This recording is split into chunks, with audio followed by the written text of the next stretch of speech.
গেল ২৪ ঘন্টায় হাম ও হামের উপসর্গে আরও ১১ জনের মৃত্যু হয়েছে।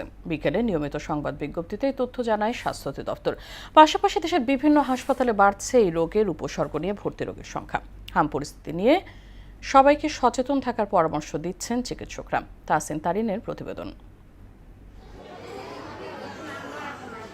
দেশ জুড়ে এখনো হামের উদ্বেগ। শুক্রবার সকাল থেকে পরবর্তী ২৪ ঘন্টায় হাম উপসর্গ নিয়ে আরও ১১ জনের মৃত্যু হয়েছে। এই সময় এই রোগে আক্রান্ত হয়ে দেশের বিভিন্ন হাসপাতালে ভর্তি হয়েছে ১,২৮৭ জন। স্বাস্থ্য অধিদপ্তরের কন্ট্রোল রুম থেকে পাঠানো সংবাদ ভিত্তিতে এই তথ্য জানানো হয়।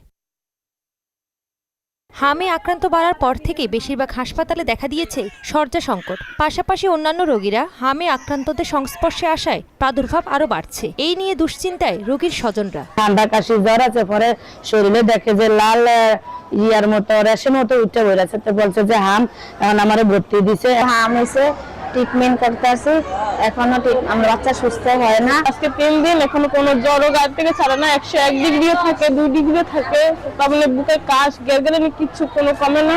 চিকিৎসকরা বলছেন বেড সংখ্যা থেকে রোগী ভর্তি হচ্ছে কয়েক গুণ বেশি। হাসপাতালের ভেতরে ও বাইরে পর্যাপ্ত আইসোলেশনের অভাবে পরিস্থিতি আরও জটিল হচ্ছে। আমাদের জেনে থাকবেন যে আমাদের বেডটা আছে 40 বেড। 40 বেডের বিপরীতে আসলে রোগী আছে 150 উপরে, প্রায় 4 গুণ। তো আমরা আসলে হিমশিম খাচ্ছি। আমাদের জনবল প্রচলিত সংকট আছে, আর আলাদাভাবে আমাদের হামের রোগীর জন্য এখন আইসোলেশন ওয়ার্ড আছে, সেখানেও আমরা সার্বক্ষণিক সেবা প্রদান করে যাচ্ছি। তাহসিন তারিন, মোহনা সংবাদ।